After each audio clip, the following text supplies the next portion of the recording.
ঝুঁকি নিয়ে হেলেদুলে চলছে ভারী ও হালকা যানবাহন। দীর্ঘ এক যুগেও মেরামত হয়নি বগুড়া পৌরসভার হাড্ডিপট্টি বাস স্ট্যান্ড সড়কের। শুধু এই সড়কই নয়, শহরের গুরুত্বপূর্ণ প্রায় সবগুলো সড়কই খানাখন্দ আর ক্ষতবিক্ষত। পৌর কর্তৃপক্ষ জানায় ২১টি ওয়ার্ড নিয়ে গঠিত ৬৯.৫৬ বর্গ কিলোমিটারে পৌরসভায় ৩০টি প্রধান সড়ক সহ পাড়া মহল্লায় কয়েকশো রাস্তা রয়েছে।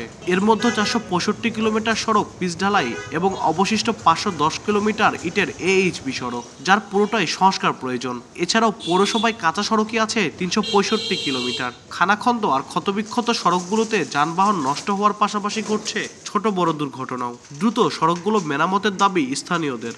কখন যে গাড়ি উল্টে যাবে কেউ বলতে পারবে না।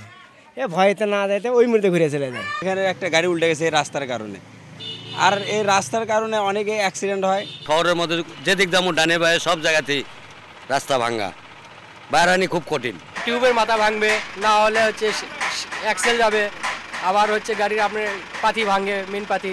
লোড গাড়ি নিয়ে তো অনেক কষ্ট। এই রাস্তা থেকে মুক্তি পায়, আপনারা দয়া করে এই রাস্তাটার একটু কাজ করেন। নতুন লাক্স, যা ত্বককে করে কোমল আর দেয় ব্রাইট গ্লো। ট্রাই করো লাক্স।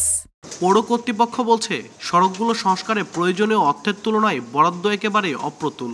বগুড়ার যে রাজস্ব যে আয়টা আছে, এই আয় দিয়ে সম্পূর্ণ রাস্তা সুন্দর করা সম্ভব নয়। এতে আমাদের কিছু প্রকল্প প্রয়োজন, যে প্রকল্প হলে হয়তো বগুড়াটা অনেক সুন্দর, রাস্তাগুলো যে মেরামত, যে রাস্তাগুলো আছে সেই রাস্তাগুলো মেরামত, এবং যে রাস্তাগুলো কাঁচা আছে সেই রাস্তাগুলোকে আমরা পাকা করতে পারবো।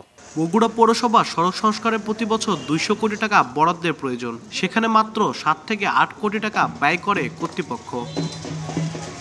আব্দুল আউয়াল, সময় সংবাদ, বগুড়া।